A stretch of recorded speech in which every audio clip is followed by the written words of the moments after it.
Hello friends, welcome to Study Stage. आज हम लोग त्रिकोणमिति से कुछ महत्वपूर्ण सूत्र को समझेंगे, जैसे कि लंब, आधार, कर्ण।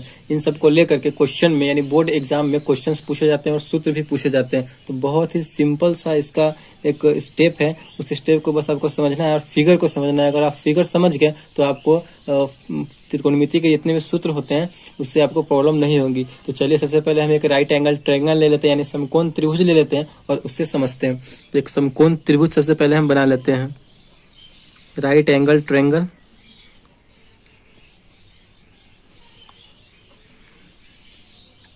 एक समकोण त्रिभुज हमने बना लिया, उसका हम लोग कुछ नाम दे देते हैं, जैसे कि ए, बी और सी। ए और बी, सी हम नाम दे दिए एक समकोण त्रिभुज का।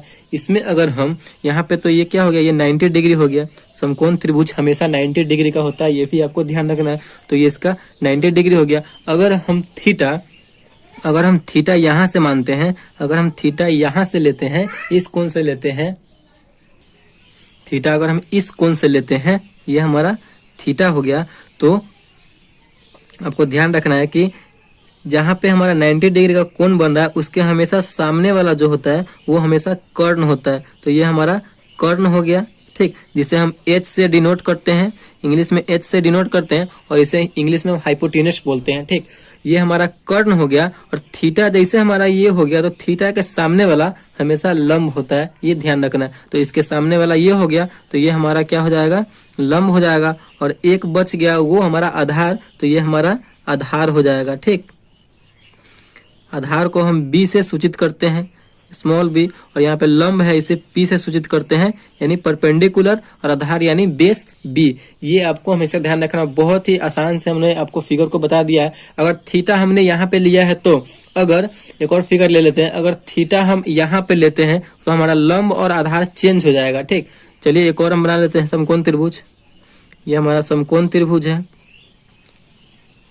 राइट एंगल ट्रायंगल है, ठीक। इसका भी हम नाम दे देते हैं ए, बी और सी। हमने इसका नाम दे दिया। यहाँ पे ये हमारा हमेशा ये 90 डिग्री ही रहेगा। 90 डिग्री हमेशा समकोण त्रिभुज होता है। और समकोण त्रिभुज के जो 90 डिग्री का कोण है, उसके सामने वाला जो है भुजा हमेशा कर्ण होता है। इस बात को हमेशा ध्यान रखना। कर्ण हम ये नहीं बदलता, ये हमेशा कर्ण रहेगा, जिसे हम H से डिनोट करते हैं, हाइपोटेनस बोलते हैं। अगर हम थीटा यहाँ पे लिए थे तो इसके सामने वाला लंब था। अगर हम थीटा यहाँ पे लेते हैं, ये हमारा थीटा हो गया। थीटा जैसे ये वाला यहाँ पे थीटा लेंगे, तो इसके सामने वाला तो ये आ रहा है, तो इसके सामने वाला हमेशा लंब हो जाएगा, ठीक। इसके सामने वाला लंब हो जाएगा और एक बच जाएगा ये वाला, ये हमारा क्या हो जाएगा, तो आधार हो जाएगा। आधार यानी बी हो जाएगा और ये लंब यानी पी हो जाएगा, परपेंडिकुलर। इस फिगर जो है बहुत ही आसान तरीका से हमने आप लोगों को फिगर को समझा दिया है। आई होप आपको ये फिगर बहुत ही अच्छे से समझ में आ गया होगा। थीटा अगर ये वाला होगा तो इसके थीटा के सामने वाला हमेशा लंब हो जाएगा और ये आधार हो जाएगा। और कर्ण तो हमेशा ही यही रहेगा, जहाँ पे 90 डिग्री के सामने वाला हमेशा कर्ण होता है। थीटा अगर ये रहे तो थीटा के सामने वाला लंब और 90 डिग्री जो कोण बन रहा है जहाँ पे, उसके सामने वाला कर्ण, और ये बच जाता है जो आधार हो जाता है। बस ये ध्यान में रखना है। तो लंब, कर्ण, आधार, यही इसका रूल है, यही चलते रहता है। तो चलिए साइन थीटा इक्वल टू क्या होता है लंब, आधार, कर्ण में, उसको हम लोग एक बार देख लेते हैं। तो साइन थीटा इक्वल टू होता है लंब बटे कर्ण, ठीक। आपको 3 फॉर्मूला याद रखना है, उससे हम आपको 6 फॉर्मूला पूरा याद हो जाएगा। त्रिकोणमिति में जो है 6 अनुपात होते हैं, त्रिकोणमितीय अनुपात 6 होते हैं। कौन कौन से? साइन, कॉस, कोसेक, सेक, टैन और कॉट, ये सब होते हैं त्रिकोणमितीय अनुपात। तो साइन थीटा इक्वल टू क्या होता है, लंब बटे कर्ण। साइन का आपको याद रखना है तो कोसेक का ऑलरेडी याद हो जाएगा। इन दोनों का आपस में एक रिलेशन है, इन दोनों का एक आपस में रिलेशन है। साइन थीटा इक्वल टू होता है लंब बटे कर्ण। अगर इंग्लिश में बात करें तो लंब यानी पी, परपेंडिकुलर, और कर्ण यानी एच, हाइपोटेनस, ठीक। इन दोनों का रिलेशन क्या है कि साइन का लंब बटे कर्ण है तो कोसेक का इसका उल्टा हो जाएगा। लंब बटे कर्ण है तो कोसेक थीटा का क्या हो जाएगा, कर्ण बटे लंब हो जाएगा, ठीक। कर्ण बटे लंब कहने का मतलब है H बाई P हो जाएगा। एकदम सिंपल सा है। एक क्वेश्चन हम याद किए, एक फॉर्मूला याद किए, तो दूसरा फॉर्मूला हमें ऑटोमेटिक याद हो गया। अब दूसरा क्या है, अब आप लोग यहाँ पे दूसरा देख रहे हैं कॉस थीटा। तो कॉस थीटा इक्वल टू क्या होता है, आधार बटे कर्ण। इसको आप याद रख सकते हैं।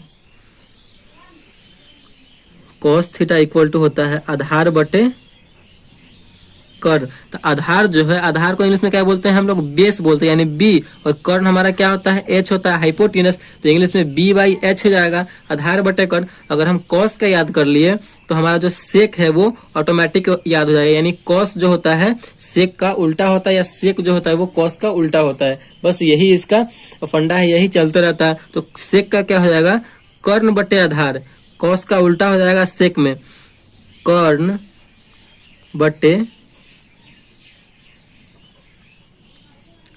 आधार हो जाएगा, यानी h बाई बी हो जाएगा। देखिए कितना सिंपल सा इसका रूल है, बस ऐसे ही याद रखना है, आपको हमेशा याद हो जाएगा ये फॉर्मूला, आपके माइंड में हमेशा सेट हो जाएगा। अब हमारा दो फॉर्मूला और बच गया, कौन कौन सा, तो tan theta into cot theta. तो tan थीटा का आपको एक याद रखना है, tan थीटा का क्या होता है, लंब बटे आधार। tan थीटा इक्वल टू होता है लंब बटे आधार, लंब मतलब P परपेंडिकुलर, आधार मतलब B, P by B. tan का जब हमें याद हो गया तो यही इसका उल्टा हो जाता है, tan का उल्टा कॉट और कॉट का उल्टा tan। तो tan है लंब बटे आधार, तो कॉट क्या हो जाएगा, आधार बटे लंब हो जाएगा, आधार बटे लंब हो जाएगा, यानी आधार मतलब B बेस और लंब P परपेंडिकुलर। बस आपको तीन फॉर्मूले ही याद रखने हैं। इसमें जो है आपको साइन का याद रखना है, तो साइन याद रखिएगा तो कॉसेक याद हो जाएगा, अगर कॉसेक याद रखते हैं तो साइन याद हो जाएगा, अगर आप इसमें कॉस याद रखते हैं तो सेक याद हो जाएगा, अगर सेक याद रखते हैं तो कॉस याद हो जाएगा। इसमें भी वही है, tan याद रखते हैं तो कॉट याद हो जाएगा, और कॉट याद रखते हैं तो tan याद हो जाएगा। बस यही इसका फॉर्मूला है। और फिगर तो सबसे मेन है, फिगर सबसे इंपॉर्टेंट है। फिगर आई होप आपको अच्छे से समझ में आ गई होंगी। अगर वीडियो आपको अच्छे से समझ में आई है और फॉर्मूला आपको आपके माइंड में सेट हो गया है तो वीडियो को जरूर लाइक कीजिएगा और चैनल को अगर नए हैं तो सब्सक्राइब जरूर कीजिएगा। Thank you.